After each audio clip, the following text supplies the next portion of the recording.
दोस्तों, श्रीनिवास पद्मावती विवाह करने के बाद वेंकटचलम की पहाड़ी पर चले गए और वहीं दोनों खुशी खुशी जीवन व्यतीत करने लगे। लेकिन एक दिन क्यों दोनों ही सिला बन गए? क्या है इसके पीछे का असली गूढ़ रहस्य? दोस्तों, आज के इस वीडियो में मैं आपको यही बताने वाला हूँ। दोस्तों, जब श्रीनिवास पद्मावती विवाह कर वेंकटचलम की पहाड़ी पर चले गए और वहीं रहने लगे तो कुछ वर्ष बाद श्रीहरि विष्णु यानी कि श्रीनिवास को अपनी लक्ष्मी की याद सताने लगी, क्योंकि प्रभु श्रीनिवास को एक लंबा अरसा हो गया था अपनी लक्ष्मी को देखे हुए।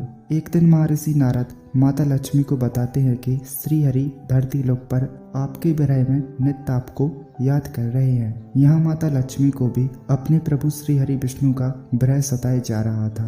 अंततः माता लक्ष्मी श्रीहरि यानी कि श्रीनिवास और पद्मावती की कुटिया में पहुंच जाती हैं और जब श्रीनिवास अपनी लक्ष्मी को देखते हैं तो श्रीनिवास अपनी लक्ष्मी को अश्रुपूर्ण नेत्रों से लगातार देखते ही रहते हैं। माता लक्ष्मी के भी अश्रु अपने श्रीहरि श्रीनिवास को देखकर लगातार भूलोक पर गिरने लगते हैं। माता लक्ष्मी प्रभु श्रीनिवास से कहती हैं, आप हमें छोड़कर यहाँ किसी और से विवाह कर क्यों आ गए? आपके हृदय में तो सदैव मैं ही विराजमान हूँ, फिर आपने मेरा स्थान किसी और को क्यों दे दिया? माता लक्ष्मी काफी क्रोधित थी। श्रीनिवास लक्ष्मी को बताते हैं, देवी, मेरे हृदय में सदैव आप ही का वास है। त्रेता युग में जब मैं श्री राम अवतार में था तो उस समय पद्मावती ने मेरी बहुत सहायता की थी। पद्मावती उस काल में छाया सीता थी जिसने मुझे अपने पति रूप में अपनाने की बात मुझसे कही थी, लेकिन मैं उस समय सिर्फ एक पत्नी व्रत का संकल्प ले चुका था और इसलिए मैंने उसे वचन दिया था कि